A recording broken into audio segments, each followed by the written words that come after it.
Hey everybody, welcome to the Elseworlds Exchange. I'm Sal. And I'm Joel. Yeah, that's right. Welcome back to the show. This is a comic book and comic book ancillary show where we take a topic for about an hour and hash it out. Today's topic is, incidentally, comic book documentaries. You may hmm not know it, but there are actually quite a few, like, cerebral films that delve into the industry or aspects of the industry that are out there for public consumption, by the way.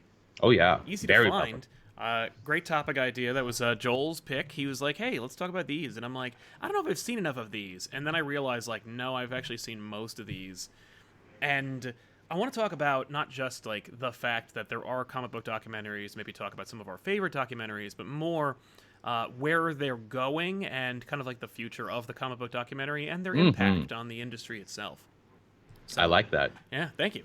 Before we do jump into it too deeply, I want to talk about how this show is sponsored, more or less, by you, actually, by participating in the thing called Super Chats. If you drop a little scratch, you get to participate in the show live as it happens, ask a question, hmm make a comment, use the Super Chats, and we'll be able to read it here on the show. We'll be doing it organically. It's not going to be a thing where I, like, just hit the brakes. I used to do that, where we'd hit the brakes and we'd never go anywhere.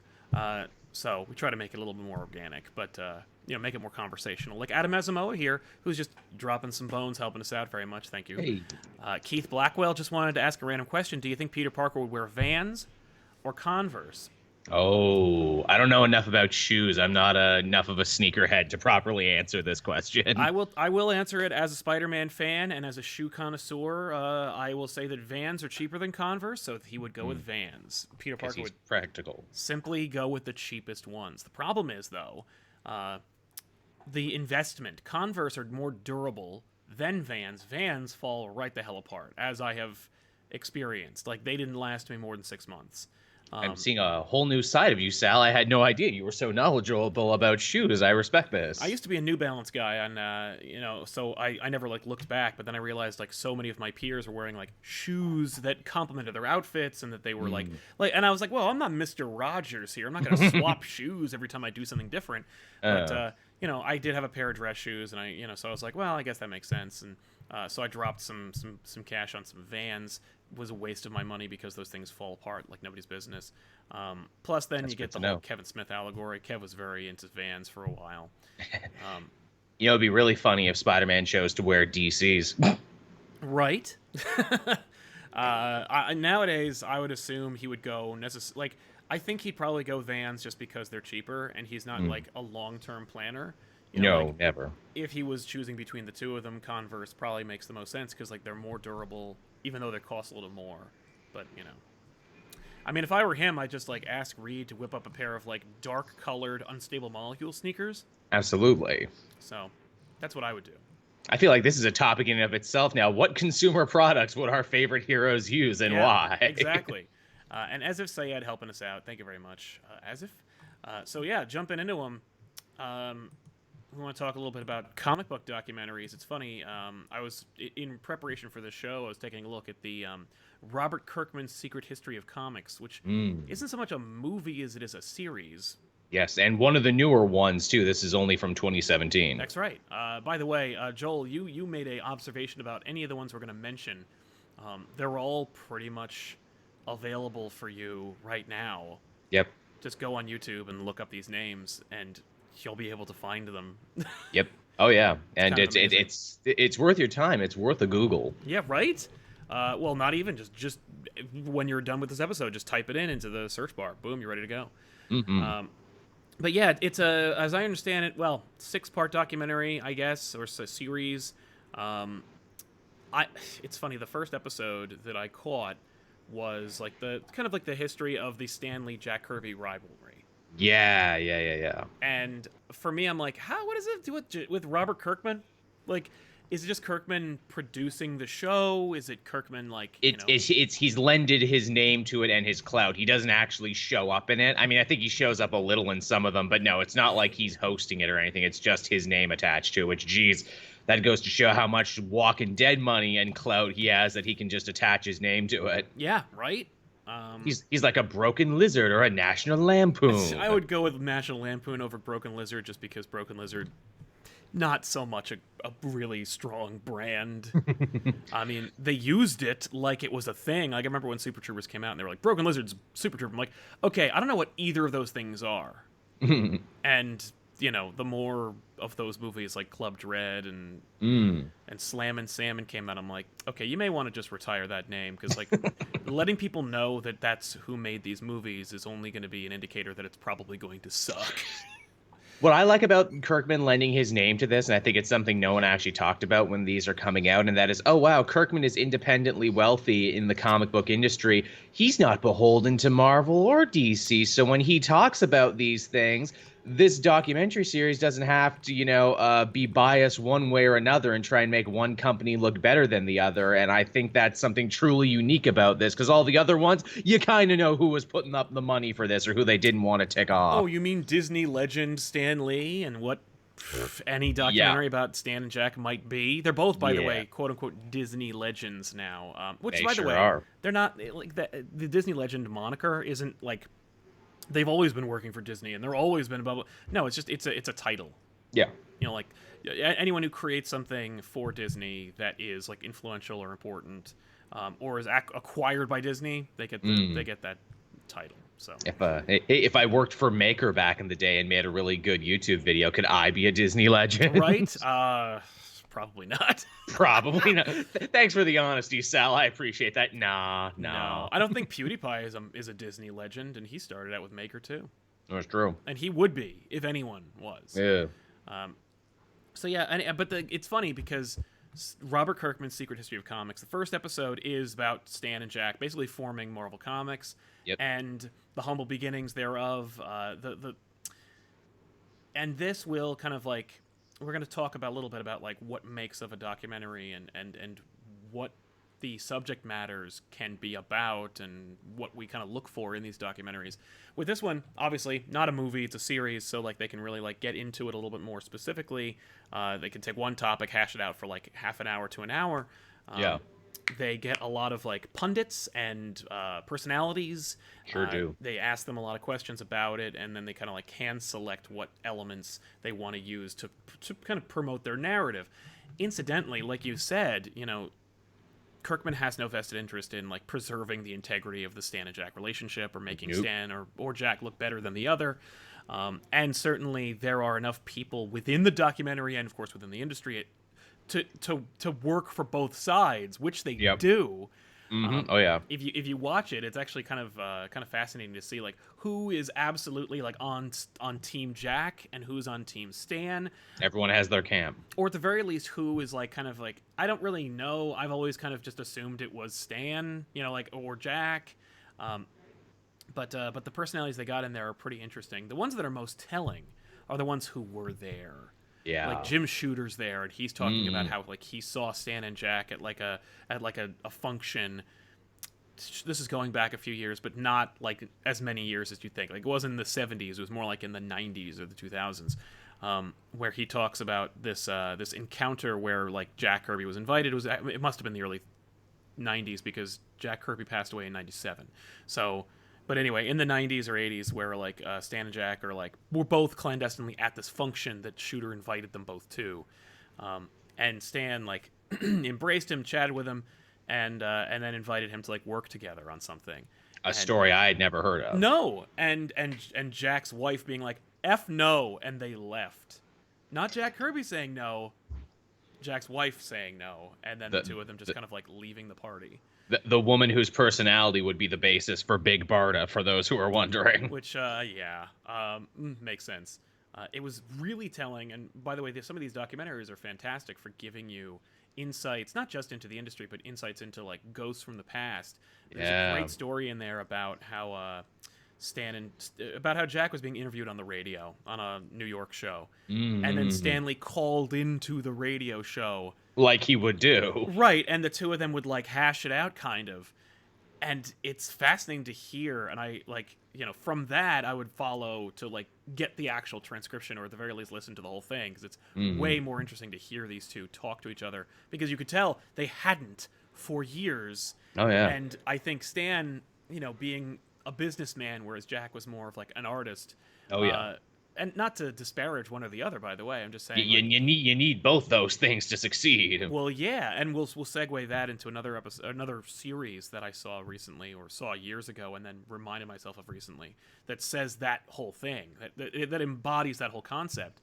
But to hear Jack and Stan talk, like, you could tell Stan was like, I'm not going to let Jack control the narrative of this interview, even if the interview is about him. Which is so kind of like, shrewd and horrible, but it's also kind of like funny and like Stan-like. Very much so. But yeah, but that's fascinating, and it only goes deeper. That's the thing. You get this like bomb of an episode where you're like, holy shit, like this is kind of like a great kind of like fair and even-handed depiction of both.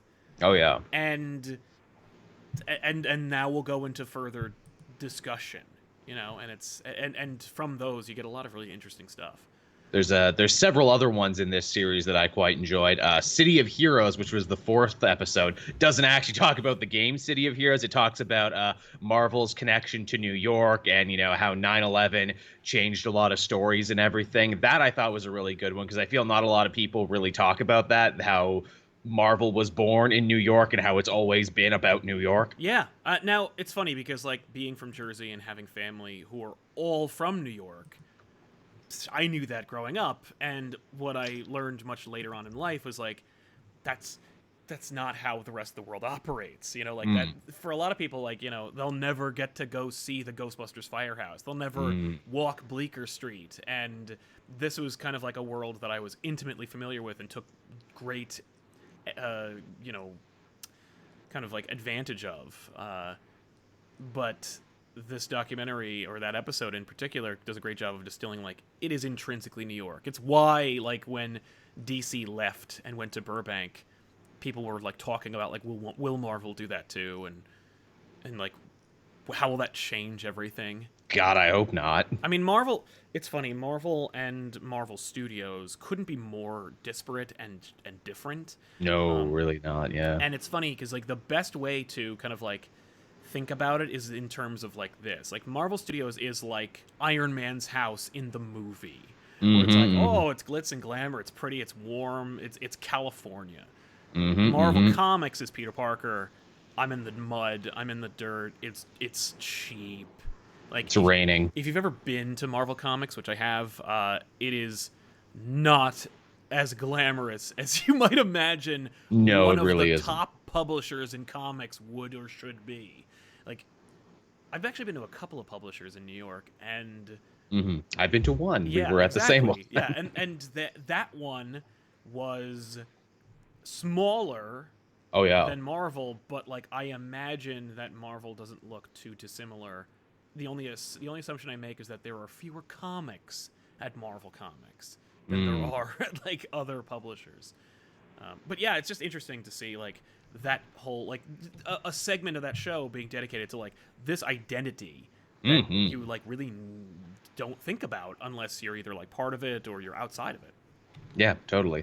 The other one I really liked was The Color of Comics, and I'm sure I've mentioned this before. This one talks about the struggle of African Americans in the comic book industry for representation, and eventually the big focal piece of this episode is, of course, Milestone and how it took the world by storm and changed everything. And wow, what a great, happy story they have with all the remaining people who worked at Milestone. But oh boy, does this episode leave a bitter taste in your mouth at the end when you realize that, Dwayne McDuffie's widow and estate holder are suing all these guys now because they went behind her back to try and get another Milestone deal put together. And I'm like, oh, I fell in love with you with this story and you guys, and now I hear this and now I think you suck. Yeah. Well, I'm amazed that they actually went ahead and like made that episode, or that it's like that they went that deep in with it, because like Milestone is important and instrumental, but it's also kind of like, blink and you'd miss it in terms of like the huge like kind of like scope of everything, which is sad and tragic, but it's of course mired in legal problems and DC's acquisition. Like, that's kind of why it's the only reason why you like don't think about it or hear about it anymore. It's just because it's like it's been buried. And that's the part of it too, where they're like, look, people will try and tell you about sales or whatever, but the fact is, we were kings of Comic-Con when this came out. This is the biggest thing, and it's wrong that the comic book culture forgot this moment in time. And it's like, look, if you don't remember your past, how will you know where you're going? How will you learn from it? No, exactly. It's funny. I was thinking about apropos of these. What's it called? There was a documentary series, not really a documentary series, more like an episode from a channel called Complex, who did a series called Blueprint, which did a third episode. It's just about McFarlane, and it's from his perspective, and it's just an interview with McFarlane. It's not terribly well researched, but the point isn't really from the host's perspective. It's just he's like the conduit to force McFarlane to talk, which you really don't need to like prod to get. But it's a fascinating insight into McFarlane's perspective and how he was kind of like, we were these like, the way he'd tell it. By the way, the beauty of watching a spectrum of documentaries is that you get all these different vantage points. Oh, yeah. Part of the importance of, if you're going to get into documentaries, is of watching many of them from different perspectives, is that you get those perspectives so you can kind of like balance out what the truth and reality really is. It's true, yeah. Make it up for yourself. Right. Like if you watch the Blueprint episode, you would probably assume, based on how the host and the creators of this episode operate, that McFarlane created Image Comics and that Spawn was like the first book to come out from there, and that it was just like that Spawn is basically Image Comics. Right, which of course we know isn't exactly true. Ironically, Robert Kirkman's Secret History of Comics, they do an Image Comics episode that is very well done. Oh, absolutely. There's another Image Comics series out there, and it might actually be from that same thing, but I only watched it from like a perspective where they like strung them all together. It's this whole like image of Image Comics, but if you watch that and McFarlane's, you're like, I see exactly what's going on here. Because like McFarlane would want you, because it's funny how he's like a big booster of Jack Kirby and a big like shouter downer of Stan Lee, and yet couldn't be more like Stan Lee in some respects. And this is my version of the story. Now I am the artist. Yeah, like I control the narrative. I did this, I did that. Like I created this, and like, I mean, just the Neil Gaiman rights alone is kind of I can't believe you're talking about creators' rights and then you didn't pay Gaiman. That always blows me away. I'm like, what a massive hypocrite you are. Right? And it's like, and I respect the man, and he's got a lot of interesting ideas, and that's part of the reason why you gotta watch that episode, by the way. Spider-Man to Spawn, how Todd McFarlane became the biggest comic artist ever. You know who McFarlane reminds me of too, if we were to compare it to the music industry? He reminds me of MC Hammer. The like, look, you might not like what I do, but I made the cash. You have to respect all the cash I made. Look at my money. Yeah, I mean, I like to look at him as kind of like I mean, like, obviously Image is a group effort, and it was spearheaded by the talent of those few people, but you can't deny McFarlane's kind of like bullheadedness made things kind of move. It was the perfect storm. It was the perfect storm, but like, but I like to liken it kind of like to the Beatles, and then McFarlane was just kind of like George or Paul and John at the same time. Like just this constant bickering with everybody else, and this constant like, what? I mean, really, like I could replace any of you could be replaced. And who was Liefeld? Oh, Liefeld. There is no really good analogy for the Beatles, unfortunately, because like Liefeld was this person who's just kind of like, he got all this money, it made him go kind of insane, and also he had a big personality, and he like was clearly like overshadowed by his contemporaries, and like, I don't know, and then he didn't take his toys and leave. Like he voted out of the company, and by the way, you'll learn all these great, amazing stories from these kind of documentaries. The Image one I'll have to get a link for because I'm trying to figure it out. But where Liefeld knew that the Image founders were having a meeting about him. Yes. And so he rented a room. This story is amazing. That was next to the room that the founders were using to have the meeting about him. And he listened in on the meeting through with like a glass. With a glass against his ear through the doorway, like that shared door. Like friggin' spy movie shit. Yeah, and then like before the meeting was over, he had already tendered his resignation.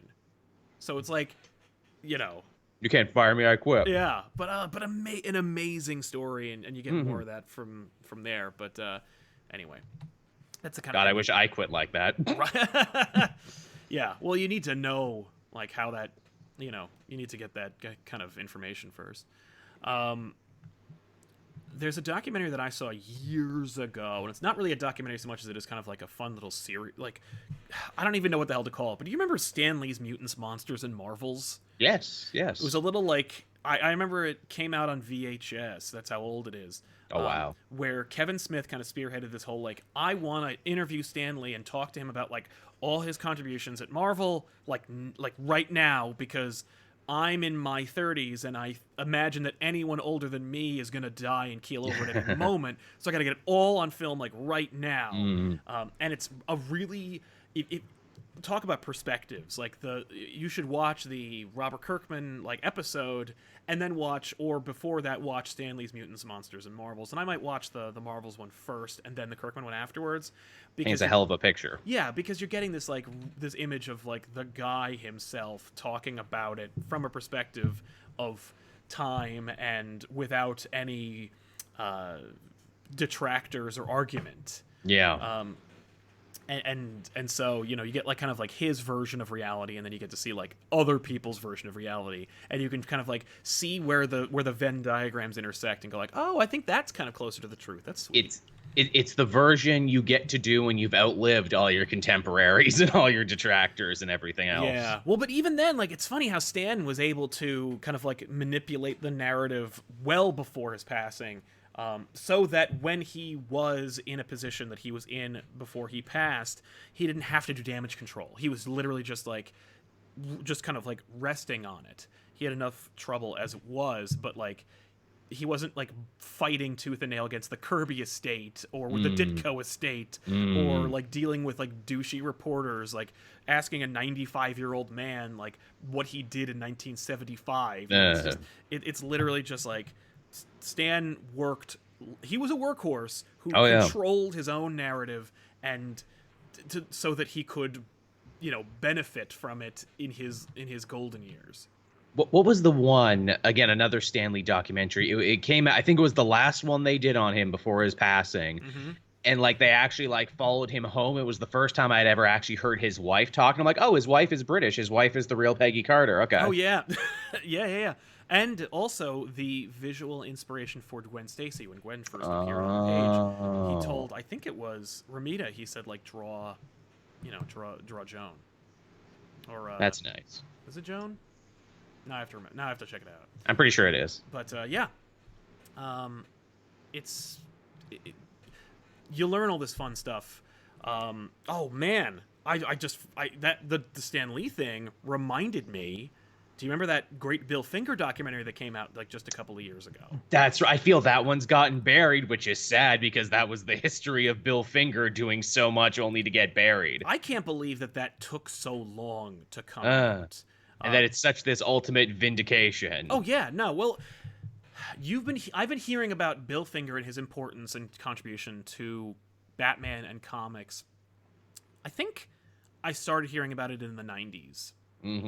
And which is of course when I started reading comics, but like I heard rumblings about it, like whenever I talk about like, well, Bob Kane created Batman, like older people would be like, not really. And I'm like, well, then who else is there? There's no other name. And they're like, yeah, that's because Bob Kane like screwed over this great man. And I never really thought about it again until I think like the mid 2000s. And then literally 2 years ago, they're like, okay, here's this documentary that kind of like perfectly illustrates the disbursement of creative work, like who did what and how much did Bill Finger get screwed. Which that documentary is so good that expands even beyond the realm of comics to just any art form in general, where it's like you don't think about the person behind the person who makes your favorite thing, and sometimes they never get credit. No, it's true. By the way, that is not on YouTube. That's over on Hulu, so you can check that out there. Right, that was a Hulu exclusive. There wasn't. Again, it's been forever since I've seen it. God, I want to watch it again right Yeah. now. Was it what was it? His kid or his grandkid or someone who got? It was someone interesting who got it together to try and like finally get him credit. I don't remember. As I recall, I think his kid was like instrumental in helping, but I don't think it was anyone. No, it was a fan. That's right. They talked to his kid, and the kid was like, "Well, that's nice that my grandpa could get something like that." Right. Thanks. He's still dead though. Yeah, that's Yeah. right. Yeah, and wasn't like the big happy ending of that like the last Batman movie or whatever, it finally had Yes. like created by Bob Kane and Bill Finger, like Yes. he finally started getting credited and shit. Absolutely.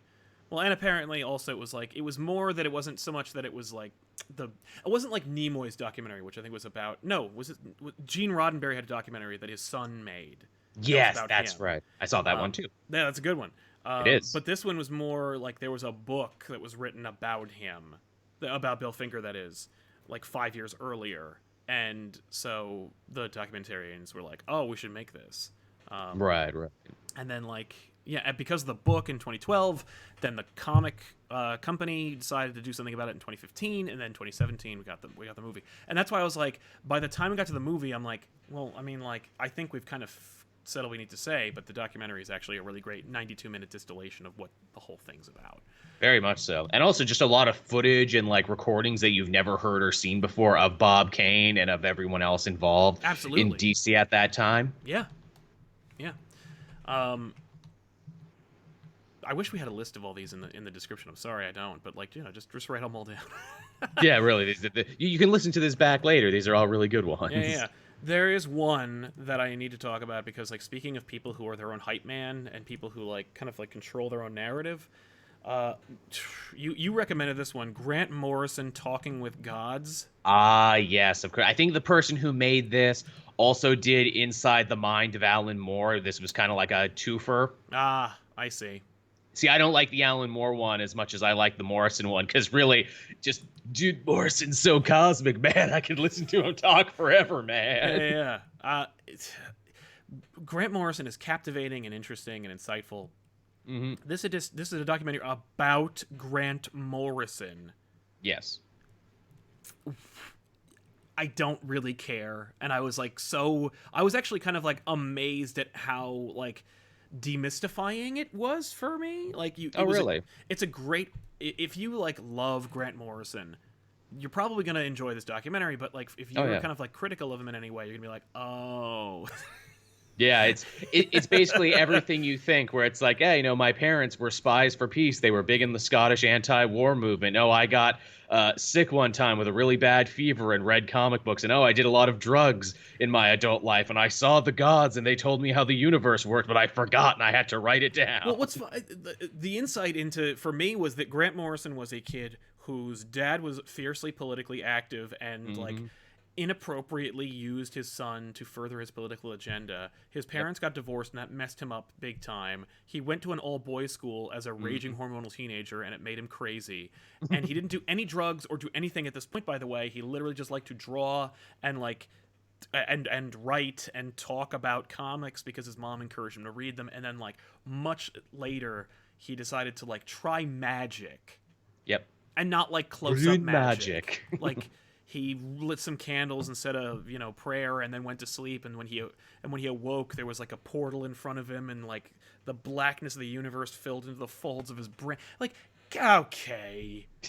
And we're building universes, and the goo people taught me how it was done. And that's when he was like, "Oh, I'll use the drugs to like help me, kind of like answer more questions and get a deeper understanding." And you're like, okay. And the fact that he's like it's like, oh, I'm a real method writer, if I'm writing about cross-dressing, I gotta cross-dress for a little bit, and if I'm writing about rune magic, I gotta do nothing but rune magic. Yeah, I was, it's funny, there's a great quote, and I apply it to these kinds of situations, and it's where, people asked Harrison Ford what his acting method was. Mm-hmm. Like, what do you do? How do you get into character? And he said, I graduated from the Let's Pretend school of acting.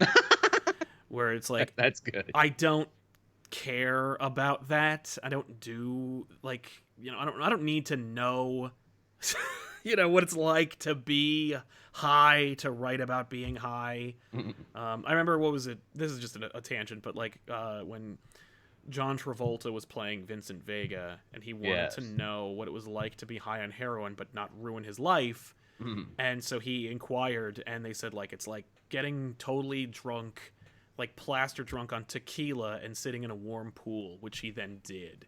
And like warned his family ahead of time, and like told them to watch him so he didn't drown, but like, so he was able to articulate in that one moment that's like half a second in the Pulp Fiction movie. And you're like, I guess you could probably just like, how does it feel? Like, well, if you're immediately getting high, I guess like kind of good. And you're like, okay, I could probably imagine that. Like, but all right, Grant. But if you really like Grant Morrison, like, again, documentary about Grant Morrison. Again, though, like, I would love to see a more even-handed documentary about like the Grant Morrison Alan Moore rivalry. Yeah, that would be fun, because they touch on it in both, actually. Yeah. They talk about it in the Alan Moore one a little bit, and they talk it in this one a little bit, but no, they don't really go deep into it. No, and I would love to see that, because that's a fun rivalry, and I love how much they both like dislike each other. I like watching like really, really like pompous people like have a problem with each other. Yeah, it's like, shouldn't you two weirdos love each other? Well, and that's the thing, they're too alike. Or at least they want to. One really wants to be liked by the other, and the other like is like doesn't want to, but also can't not talk about it, which is fascinating. And then there's Mark Millar in there too, who's apparently friends with both of them and who gets interviewed in both of these movies. Yeah. The other guy is Warren Ellis, who's friends with both of them as well. Yes, right. Warren Ellis is much more interested in making fun of them, though. Which I yes, he sure, because that's Warren Ellis is funny. He has a sense of humor. Exactly. That pervades a lot of his work, actually. Oh yeah, no. So incidentally, you mentioned In Search of Steve Ditko. Yes, which is another interesting one, and one I think you really need to watch now, because he's not with us anymore either. Yeah, that was when he was around, and it reminded me a lot of that book, or that documentary about like basically harassing Bill Watterson. I believe it was called like In Search of Bill Watterson, or Chasing Bill Watterson, or something like that. Where it's like, so there's this reclusive artist who never wanted to be found, and I'm gonna go like try and get an interview with him. Look for him, yeah. And in the In Search of Steve Ditko one. Shit, who was it who was talking to him, who's looking for him? It's like some British journalist. Yeah, that's right. And he's like, I wanted to talk to Steve Ditko because I liked Spider-Man comics. And that wasn't so much a documentary as it was like a TV special. Yeah. It's like documentaries, the concept of like telling a story that happened in real life using like firsthand accounts and documents is not relegated or limited to the format of like short form or long form or filmed. Right. It could be like a TV special, and in fact, like most people's first interactions with documentaries, for me, seem to be like the TV special. Like, tonight at 11, like this report about like such and such. I mean, like every news outlet does a more or less documentary. On 60 Minutes. Yeah, about this one topic. And so... The Vice News Network, that's basically all they do. Vice is just a constant stream of documentaries about any number of topics. Oh, man, I watched one just this week on credit card fraud and counterfeit credit cards. Boy, that shit was fascinating. It was only 5 minutes. Right? You sent me a documentary or like a Vice special about like dick pills. Oh, yeah, that's right. Like, sponsorships coming from dick pills. It was so insipid. I was like, I am so mad at you for sending me this. I watched all of it, and I was like, this is so stupid. It really was. That's why I had to share it with you. I'm like, look, man, I got this rattling around in my head, and now, like, the tape in the ring, I need to pass the curse to someone else. I totally did. I was like, damn it, that sucks. Like, I hate it. Yep. So let's move on. You mentioned next week we'll talk about dick pills. Right, yeah. But yeah, no, in Search of Steve Ditko, by the way, the guy gets what he wants at the end, but he doesn't get to film it, where he gets to talk to Ditko. No, nor do they actually answer the question, why have you been in hiding all these years, Steve Ditko? Right. And it's like, because I'm a libertarian and I believe that I'm being tracked all the time. Like, yeah, because I'm an old, grumpy man. Like, Yeah, haven't you read the question? You're either 100% good or 100% evil. Actually, Alan Moore is in that documentary too, and he Alan is. Moore makes fun of him for that. Yes, he is. Well, because Alan Moore, of course, like fiercely disagrees with his politics. So Right, that really sticks in Alan Moore's craw. Like Alan Moore does like a little poem, like yep. making fun of him. Oh my god, I just remembered that. Yeah. God, way to go, Moore. But yeah, what was it? I guess we talked about that enough. But like, you mentioned the PBS documentary "Superheroes: The Never-Ending Battle." I remember watching that. That was like, I think one of the Avengers movies came out, and they were trying to tie it in with that. So that and that was when I was like, oh, like I know. No, I've seen that. Like, no, I've seen actually a lot of these. Yeah, it was a big like 4-night event. Like they had one every night, and it like tracked the history of comic books from like the golden age to like the current movie age, and like it definitely had a movie bent to it. Of like, let's talk about how great these movies are doing now. And it was hosted by my totally normal man crush, Liev Schreiber. Oh yes, it was. Yeah. Who played Sabretooth, so he was the perfect man for the job. He makes fun of that too. He's like, and I got to be in this movie, and everyone hated it, but I got to be in it. But hey, he clearly likes the shit. He's like, yeah, I totally want to host this, even though I was in a bad one. Yeah, no, and well, he has a good voice, and it worked out fine. But Totally. it's a very like, and that one is a very corporate, like clean, oh, this is fun documentary. That as a lot of the PBS documentaries are, but again, the production quality on it is really, really solid. Agreed. Yeah, that's the thing, is that it's like it looks really good, and it's like a very, I want to say, like legit look at our kind of like underfoot industry. Yeah, very much so. It's like you can show this to your grandma and she'll be like, oh, maybe I thought wrong of them funny books. Yeah, literally, like I had family reach out to me who were like, oh, like that's what you do. That's I saw a thing about that guy Stan Lee. You might want to talk to him on your show. And I'm like, oh yeah, I might. Thanks, Mom. Get right on that. Yeah, exactly. By the way, I found out what that Image thing is called. The Image documentary you should check out. It's called The Image Revolution.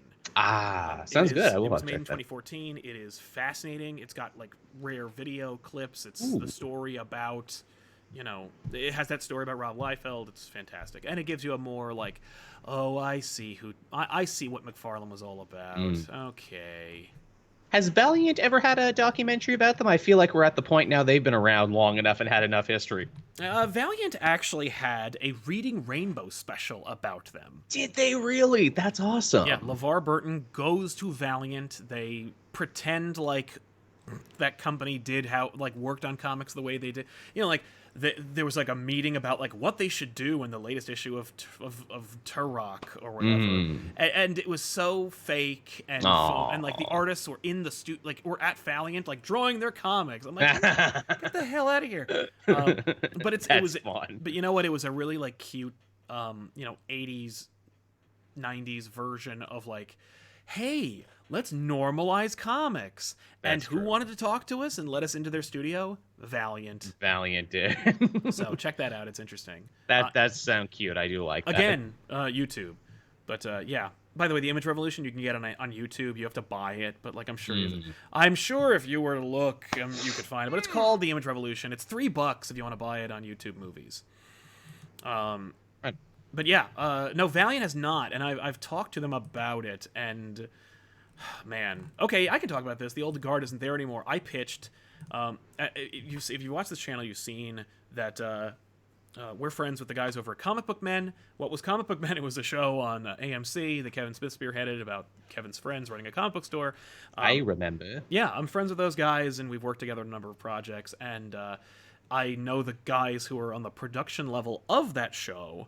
And when like lightning was striking constantly in the same place a number of times, when Valiant was like trying anything and everything and like had seemingly an endless budget, doing really, really good stuff too, and my buddies were making a show on AMC, I was like, this is the show. Like, call up the production house from AMC, the same people, and produce a Valiant reality show.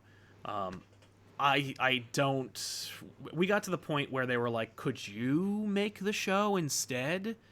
And I was like, yes, but it would be very lame. Like, because I'm not going to be able to shoot you guys 12 hours a day, and I will not be able to sift through that kind of footage. But Because I have a life and a channel I have to keep up. I have other shit I need to do, and like I'm sure you could pay me, but but yeah. So that's a shame. I wish that could have happened. That would have been fucking cool. Yeah, I know. I was like, this is the show. It's about Valiant, and those guys. I'm like, Dinesh is so interesting and so personable, and He really is. I only met him like a couple times, and yeah. It would have been like that. The cast of characters at Valiant would have lent themselves to an AMC series. True story too. Now that we can talk about it, when we did actually go there, the one time we were all together for New York Comic Con, what is it? I got a Jolly Rancher from a nice man who worked there. I'm like, hey, that guy's giving out candy. What a nice dude. Who's that guy? Joel. He runs the company. What? Yeah. It's like, Joel, that dude's like a multi-millionaire, and that dude gave me a Jolly Rancher. Wicked. Yeah, he's a fun guy. They were all really fun. Oh yeah, no, and we've managed to do other things with them in the afterwards, and it's been fantastic. Crap. You know what? Before we move on, I want to talk about the super chats again because there's a number of them that we haven't gotten to. Patrick Lawson says, "I love the D&D episodes of ComicPOP and Cape Joel. Thank you very much. If you're watching the show and you have no idea who we are, or you don't know what this channel is, subscribe to it, please, and watch more. But we have this RPG superhero show that just wrapped up. It's 3 episodes set in the DC universe. It's a lot of fun. Called Harbor Patrol. Check it out." The Iceman says, saw one on TV about the psychology of Batman's villains. I forgot what the name of it was, but I thought it was really good, really insightful about the rogues. That was a DVD extra feature for one of those straight to DVD movies. Yes, I remember that one also, and they did play it on TV. Yeah, it was called Batman Unmasked, The Psychology of the Dark Knight. Right, yes. So, you can check that out. I believe the entire thing is on YouTube, so... It was pretty surface level psychology, but it was good shit if you like fun. Batman. Yeah. Ali Alziadi says, "Hey guys, love the show. What are your thoughts on the new Disney Plus shows and the Mandalorian trailer? Trailer was dope. ATSTs. Man getting killed in a door. Very dope. I remember hearing Max von Sydow in the trailer. I'm like, oh man. Can you believe that Werner Herzog and that guy are not Max von Sydow. I'm sorry, or Werner Herzog. Max von Sydow's dead. I always get those two mixed up. But yeah, Werner Herzog. I heard his voice and I'm like, oh no, it's Shrimply Pibbles. He's so fucking good though, because he's like born to play a disaffected Imperial, and the bounty hunters and the Mandalorians and the space. I'm like, this guy's amazing. I could listen to this guy read the phone book. Right? It's the trailer was dope. I'm excited about it. Favreau quality. It's fantastic. Hell yeah. I'm still on the same level of enthusiasm for the Disney Plus series as I was before. WandaVision, don't care. Moon Knight, that sounds cool. Tell me who's making the show. Falcon and Winter Soldier, like, okay, cool, sounds good. Get like Zemo, getting a bunch of people in that. Right, like it all sounds pretty cool. Dude, Wyatt Russell is gonna be U.S. agent, and that's so fucking dope. I know, that's nuts. I can't believe. I hope he has a full suit. That's such good casting. I'm like, oh, okay, but can he not be so horrible and so evil and so modernized that he can't come back? Because I love Wyatt Russell so much. I think because it'll be on Disney Plus and nothing can go like above a like probably light PG-13, you're gonna see a very like saccharine version, a watered down version of US. Because it's also like, look, like it's such an easy layup to be like, what would U.S. agent be like in a modern parlance? I've got a couple ideas. Yeah, I can imagine. So we'll see. But yeah, Adam Groves, thank you all for what you all do. Thank you very much, Adam. Thank you for what you do, which is watch the show. We really appreciate it. Amartya Acharya says, you guys should subscribe to Warren Ellis' newsletter. Guy is very learned and also very weird, interesting man. Yeah, I know who Warren Ellis is. And I didn't even know he had a newsletter. Yeah, I'm sure he does. which sounds old-fashioned. Subscribe to my newsletter. Right? But I like that. And but he is very interesting and he is very learned, and I believe he has his own like thing like in terms of documentaries that I'll have to like look up, but I will. Yeah, he's got a new Batman book coming out soon. Yeah, eventually. Yeah, one of these days. Z-Berm, have you heard of Rude Dude, the Steve Rude documentary? No, actually. No. I'm Googling it though. Yeah, right. But thank you. I'll check it out now. You got Joel Googling it right now. Yeah, Rude Dude, the Steve Rude story, yeah. Right? This is not a comic documentary, but have you guys seen the Netflix series The Toys That Made Us? There's an episode Yes. about Transformers. Yes. Or Transformatators. Yes, very interesting and very educational, all of those. Yeah, no, I really dug Toys That Made Us. I found the He-Man one a little long. And also a little bitter that dudes... No, I'm thinking of another one. There was a friggin'... Okay, I saw there's a bunch... There's a frustratingly small amount of episodes of the Toys That Made Us. Yes. Apparently there's a third season they've been sitting on forever where they were going to do wrestling Power Rangers and another one. I'm like, fucking give me those. Yeah, right? Where the hell are those? But then they made a He-Man documentary, like a separate He-Man documentary. They didn't make it, but there was another one. Okay, that one I haven't seen. And I'm like, this is long. And it's basically like a triple-length episode of the third episode from The Toys That Made Us. Right. And I'm like, I know all this shit already. Like, I heard all this crap. It's the same people saying the same shit. Like, I'll just watch The Toys That Made Us. Are they as bitter in that longer documentary as they are in The Toys That Made Us about She-Ra? That's what blew me away. All these adult men, as old as my dad, still mad about She-Ra. No, in the He-Man one, they were like celebrating her. You know, they were like, "Hey, She-Ra!" Like how important it was and how good it was, and how like. By the way, She-Ra trumps He-Man in terms of theme song at the very least. That theme song friggin' rocks. It really does. It gets you pumped. You're like, oh. But yeah. By the way, if you like the Toys That Made Us, you should really subscribe to Toy Galaxy. It's a YouTube channel here on this world. It is the best toy show channel on YouTube. Straight you made up, a fan of me, yeah. Yeah, the best toy anything on YouTube. They blew it out of the water. Dan is incredibly insightful, incredibly intelligent, articulate, funny. It's a great channel. It's a great show. Watch Toy Galaxy. They don't need my help anymore. They dwarfed us months ago. But hey, we like to see our friends succeed. Exactly. Ali Alziadi says, Sal, which Back-ish episode involved U.S. Agent? That was the episode with the scroll. Oh, Maximum Security. So check out Back-ish's Maximum Security to see U.S. Agent as a third-rate Judge Dredd ripoff. Robert Corp, behind Mask of the Phantasm, dead end story count? Yeah, I think so. Absolutely. Well, like even like those like DVD featurettes. I'm sorry. You said Behind the Mask, the Batman dead end story, which is the documentary about.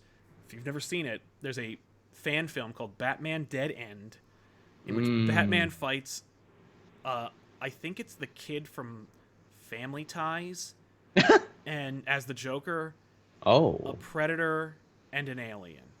That's an interesting amalgamation. It's a fun-ass thing. It came out years ago, and I'm glad to see there actually is a documentary about it. I haven't seen the documentary, but I would love to watch it because, like, I'm sure it's fascinating.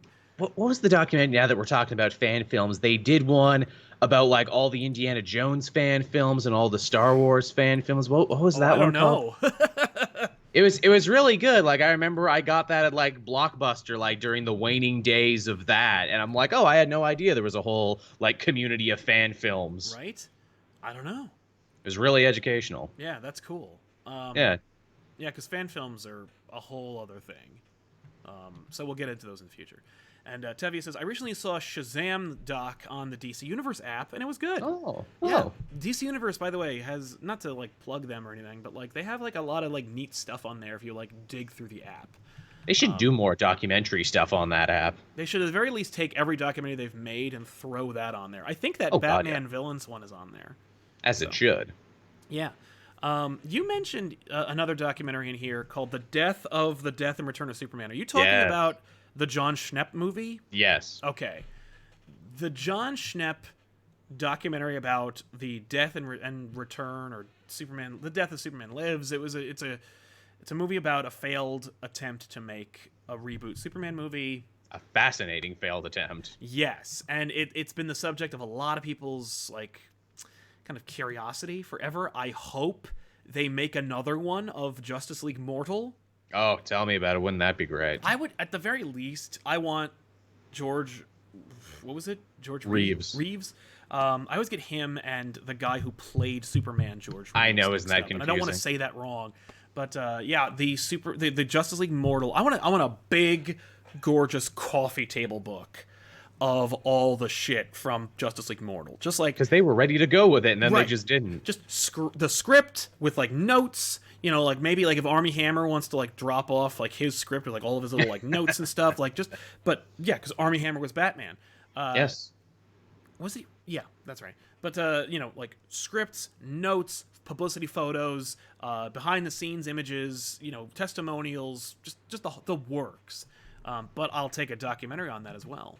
That would be good. I also want to see that Justice League movie. What went into that? Yeah, that's what I'm saying. Because you can only imagine, what is it, that Snyder movie, the behind the scenes is probably more interesting than the film they put on screen. Oh yeah. Well, I want from that movie. I want like we're talking about Justice League, Snyder's Justice League. Yes. I would love to see a documentary in the style of like the Star Wars Episode 1 documentary. Because yes. because here's the thing, if you've never seen like the Red Letter Media Phantom Menace review, there's an amazing, they pull a lot of great lines and quotes from that documentary, because George was a separate entity. He made his own movies, so he made his own documentary about his own movie, and it doesn't pull any punches, and it's not like it is sanitized, but like the way that George would have sanitized it. So it's not like it leaves in some of the fat and some of like the you know, the grit.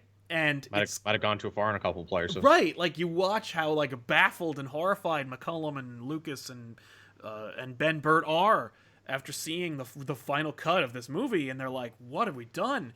And like the Disney documentary of like of Last Jedi would have never had anything like that in it. No. And so I want like a Justice League, that movie documentary where it's like, you know, unfettered access to everything. You know, here's like, you know, not just like scenes, but more like interviews, you know, Yeah, please. quotes, video, like everything, where they just go like, okay, here's where we started, here's who's to blame, here's what went wrong. It have to be from a third party, because Warner Brothers would never shoot themselves in the foot like that. Maybe doing that documentary too would finally shut up all the release the Snyder Cut people. Maybe. I mean, like, it But didn't probably help that, not. Kevin Smith also was like, there is a Snyder Cut, and I've like seen half of it. And What was Thanks. it? Aquaman was going on about that too. Jason Momoa, and I'm like, God, Momoa, not you too. well, I mean, like, did he finish a movie? Yeah. Does it look like a movie? No. Probably not. No, it doesn't. It's not done. Batman's cape is CG. Like, nothing of it was anyway. What was it? Z-Berm says the Steve Rude doc was about his life and struggles with mental illness. I found it really powerful and highly recommend it, and introduced me to Steve Rude. Cool. So, yeah, check it out. Yeah. What was I gonna mention? You mentioned one called Ink Alter Egos Exposed. What's that about? Yes. This was a series on IFC, the independent film channel, back when that was a thing. Is that still a thing? I don't have cable anymore, so I don't know. It is still a thing. I don't get it in my cable package. Right, and they probably don't do cool shit like this. This is like when IFC was a brand new channel. It's like, hey, we're gonna play Pulp Fiction every day, and Greg the Bunny, and also here's like some new shit we put together about comics, because, you know, we're counterculture, you know, we're independent films. Yeah. And this was all about comics and superheroes, and I actually really hesitated putting this one on the list to talk about it, because I was such a fan of it when we started doing Elseworld Exchange and doing like topic themed episodes. Yeah. I took so much material from this, because that's what it was. Every episode they picked a topic, they interviewed some creators, and they did it for 22 minutes. Nice. There you go. And they talked about like some stuff too, where it's like they talked about race in comics, they talked about politics in comics, and sex and independent comics. They talked about a lot of very heavy, very meaty topics, and a lot of what they say in there is just as true now.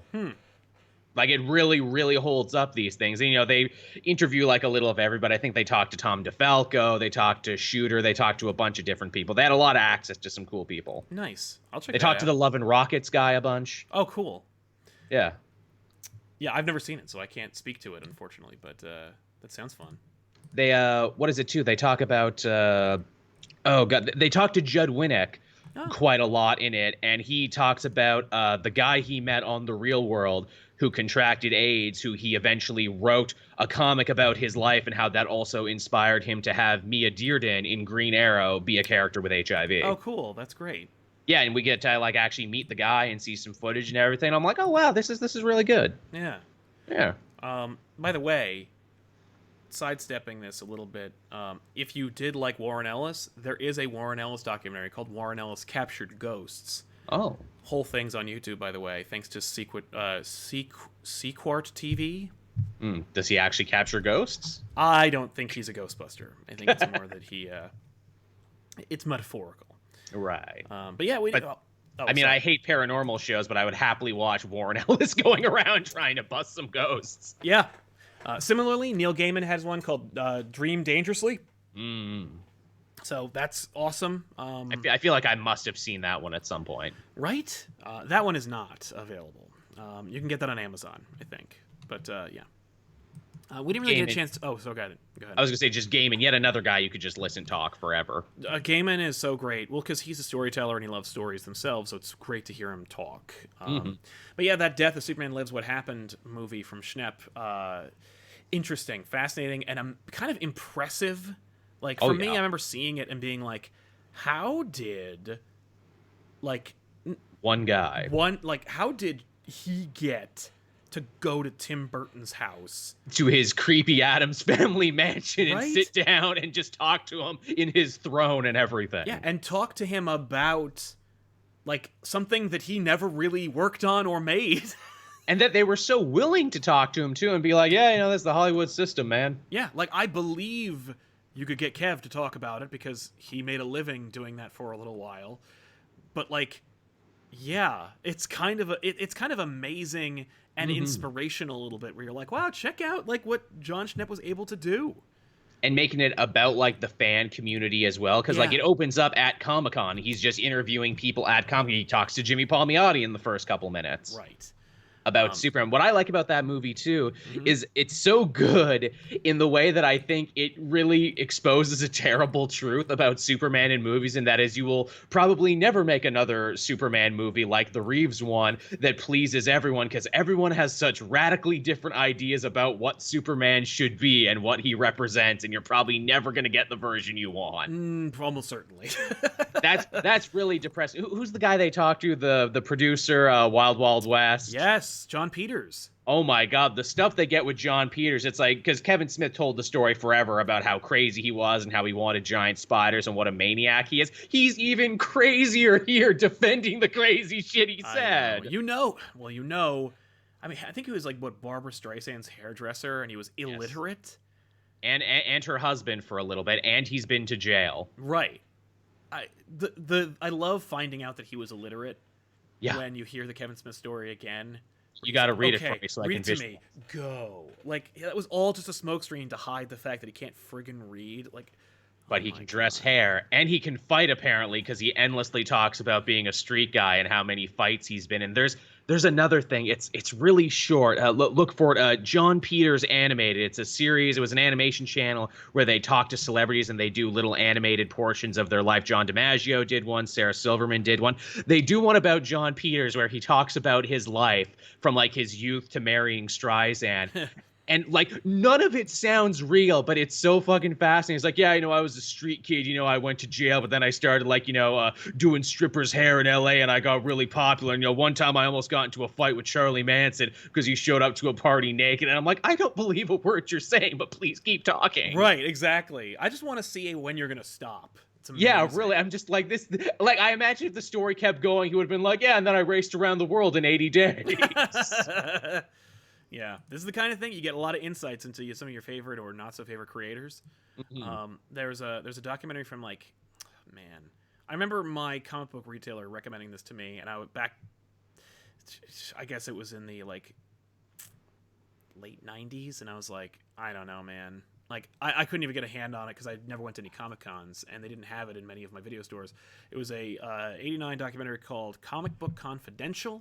Oh, yes, I saw that on TV a bunch. You can actually get to hear what Art Spiegelman thinks, and it's really Will Eisner. It's really cool. So, a lot of those people aren't with us anymore, so that's a really good time capsule. Yeah. Jack Kirby, Will Eisner, check it out. Watch that as well. I don't know if that's on YouTube. I've never actually looked it up again, but There's another one about independent comics, if for those who like really care about like the real underground independent stuff, where they followed like the dude who wrote like Fantabulous Freak Brothers and a couple of the Air Pirates and a bunch of stuff Oh, like that. cool. I think like Robert Crumb is in that one too. I know he's a very controversial figure these days for obvious reasons, but yeah, Right. he's in that. They talk to a bunch of people, and for those who like really like comics as an art form but don't really care that much about the superhero ones, find that one. God, I wish I knew what that one was called. Yeah, I don't know. It's a really interesting time capsule too of like the late 60s, early 70s, just like experimental art form where it's like we don't really know what comics can do for storytelling, so we're just doing whatever. Yeah, definitely. Yeah. There's another one. I think it's called "The Secret Origin of DC Comics" or something like that. They made it in 2010 because it was like Batman fever. They got Nolan, Right. and they were like, "Let's do this," and that's kind of interesting. But like, it's mostly like it's the secret history of DC Comics, but it's like told from the perspective of all these Hollywood elitists. So it's like, Yes, I oh, remember what does this. Bryan Singer or like Ryan Reynolds think about all this? And I'm like, I don't care. I think they're going to keep us in business for a long time, is what we think. Exactly. So, pass. I'm going to be able to buy a third golden turlet and a new addition to my house with these funny books. Right? Yeah. Jumping back in the super chats, what was it? The Iceman says, let's face it, we all want a Fan Four Stick documentary. Oh, We want yeah. a Justice League Snyder documentary and an A or Suicide Squad documentary so we can get a tell all of what the heck happened. See, I think the Fan Four Stick one actually wouldn't be that interesting. I think it'd be like, we showed up, it was boring, we had to do it, this is the script we had. Yeah, I feel like Fan Four Stick was literally like, I made this movie about body horror, and then the studio said, no. No. And also, apparently, that same writer-director there, his dogs destroyed a house. Yeah, no, they he like literally like sicked his dogs on like his rented area. I haven't heard of that kind of like bullshit since The Island of Dr. Moreau. Yeah, I know, right? That's like, ooh, that's old-timey Hollywood. You don't get that level of pettiness anymore. Yeah, thanks, Josh Trank. Good job. You'll never work again.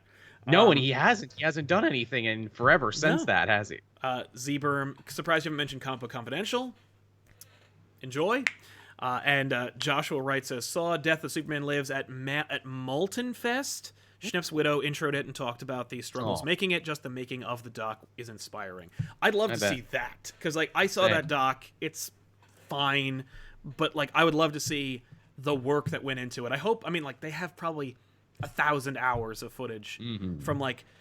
Because he was he worked only with like YouTubers and like you know, these and people like us, so like he probably has like all this like great stuff of like him talking to his wife about like the excitement, the failure, the like everything. At this point, like based on the outpouring of love and support for him, I wouldn't be surprised if like if that wouldn't be successful in some way, especially if you made it like digital. I'd watch it. Right? I'd check it out. Are you kidding me?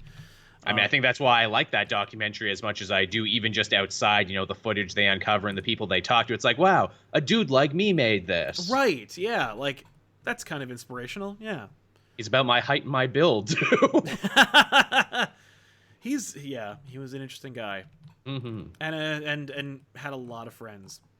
Definitely. So, yeah, from there, I guess, like, are there any other recommendations you want to make before we wrap up? I mean, I think we talked about my whole list. Yeah, we really, really did. Nothing else is coming to my mind right now. That's right. I forgot. Not just that. I wanted to talk a little bit about its applications. Documentaries, right? You expect yes, that's right. You expect like movies to be made like by movie makers. You expect documentaries to be made by like authorities with like a budget. But like the fact is, not only are all these documentaries available on YouTube, but there are 1,000 more that are like almost documentaries made by people like us. Definitely. And that's kind of where it's headed, I think, is that like totally. Like Vice making like just documentaries, every episode is a documentary. Like there are YouTube channels that are dedicated specifically to like chronicling the history of X. And that X could be jelly beans or comic books, and there's quite a few of us out there who are like chronicling shit. Like I wouldn't call us a documentary thing by any stretch of the imagination, but like, you know, giving a history of a thing and giving firsthand accounts of it is, in essence, what that spirit of a documentary is.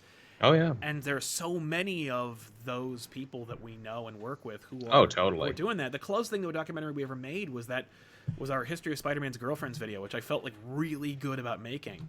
Oh, it's a wonderful video. I'll still watch it sometimes if I have questions. Thank where it's you. like, all right, let Sal tell me about this. So Right, I don't because have I to was like, Wikipedia it. I was like, if I'm making like the history of all the girlfriends, I gotta find all of them, which like includes Sissy Ironwood. Like I'm like, and pick music for each decade. I'm like, oh, I'm actually doing a thing here, and I didn't have like. What's more interesting is like the interesting thing and the frustrating thing about documentaries from like the inception and from like the Oscar nominated ones to the ones that we make. There's no like barrier to entry, and there's no like. True. But and that's great, but it's also kind of like there's no one to check your work. No. And you can still make that movie anyway. Oh yeah. So you could have like the history of comic, and it's just totally made up, and the only thing that's going to stop you is like people who care about that kind of thing. Definitely. But what's fun about that is it reminds me of like literary criticism. And how it's like if you were to back in the day with literary criticism and up until today, if you like were a critic of something, you wrote like this scathing, long, like manifesto. I'm smarter than the material. Let me tell you why. And then there'd be like a similar scathing, like similarly long and in-depth condemnation of that review. And so it's not so much that you'd see like a negative comment, but like it's with these kinds of like documentaries that we're seeing the proliferation of, the best way to combat it is to make one yourself and be like, nope, and it's just, I saw this documentary, they're wrong, here's mine, boo. And like I think that'd be kind of cool. So much of that. And there's a noble tradition of doing that. Oh yeah. Might I also compliment the video you did on the Max? As someone who only had a passing knowledge of the Max, I not only really liked the new information that I gleaned from your video, but also your own personal experience. And I'm like, you know what? We all have a Max in our life, and I think Sal is really letting us know that. Thank you. Yeah, the Max episode of Back Issues isn't so much like a documentary about the Max, so much that it is what the Max meant to me. Which is still its own kind of documentary, and it's kind of like the perspective of how documentaries go. I would love to actually shoot a real documentary about the Max, where it's like we talk about like where we talk to Keith and we get like all this stuff. I think there'd be something there. I think there's room for that. I mean, like there are things that need to be highlighted like that. Definitely. I would, and from a third perspective, like it wouldn't be good if like Keith made the documentary or if like Image made the documentary or IDW. It would have to be like from somebody who cares enough about the material to be like, we're gonna tell all of it, not just the good stuff, not just the like the interesting like, or not just the profitable stuff. We're gonna talk about like the failures or the attempts at like being greedy and stuff. Like we're gonna talk about all of it. Or at the very least, third-party perspective is important. Yeah, exactly. Like, I would love to see like a true Spawn documentary about like the phenomenon that was Spawn and like where it came from and how it worked and who did what and why and like from people who are close to McFarlane to be able to say like, this is what Todd was thinking, this is what he was doing, this is how much influence he actually had over the book. Like, and you know what the sad truth is in situations like that? You're probably not going to get it until McFarlane isn't with us anymore. Right, because McFarlane is also like smart and a good businessman and tries really hard to like control his own narrative, which is of course very ironic given his opinions about Stan and Jack. Yeah, I know, right? So Robert Core says She Makes Comics, a good look at the industry. If you're not familiar, it's also from Sequart or Sequart, which is that like group on YouTube. I'm sure you can find it on YouTube, where it was a Kickstarter documentary about like women in comics. Oh yeah, I remember sharing that Kickstarter. I don't think I ever actually watched the doc. I should. Well, it's out. Cool. I will go watch it then. I have so much stuff I want to rewatch after this. Yeah. And Lathri says, I really enjoy the high quality content you guys put out. I hope you guys keep up the good work. Can't wait to actually watch the whole video later. Thank you very much, Lathri, and welcome to the show. Hopefully you enjoyed it all and stuck around to catch your comment on the episode. I really appreciate it, and thank you very much for the kind words. So yeah, wrapping that up, I guess we'll just say thanks a lot for watching, everybody. Let us know in the comments down below, what's your favorite comic doc? If you've never seen it, what's one that spoke to you from this episode that you're like, I gotta go check that out? Watch them. The other thing about documentaries that I found is that like most people are like, learning. Like, you can't trick me. They're short. They're like 45 minutes to an hour and a half. They're shorter than a feature-length film. Like, It's true. They're short. They're digestible. You could watch a whole bunch of them. Turn them into like an evening where you like only watch like a doc, so you can learn more about the industry you love so much. Totally. I mean, they're not all Ken Burns baseball over here. No, exactly. But like, yeah, exactly. They could be about something you care about. But we want to thank you so much for hanging out with us. Of course, if you want this conversation to keep going, you don't want it to end, go to patreon.com/ComicPOP and catch me and Joel talking more about something else probably, but maybe not. We'll see. We never know until we shoot it. And it's true. It's an audio-only podcast called One Shots. You can only find over there. Otherwise, the best way to help us out, subscribe to the channel, like this video, help us out, and watch more from here. We'll see you guys then. I'm Sal. And I'm Joel. So long, everybody. Bye-bye.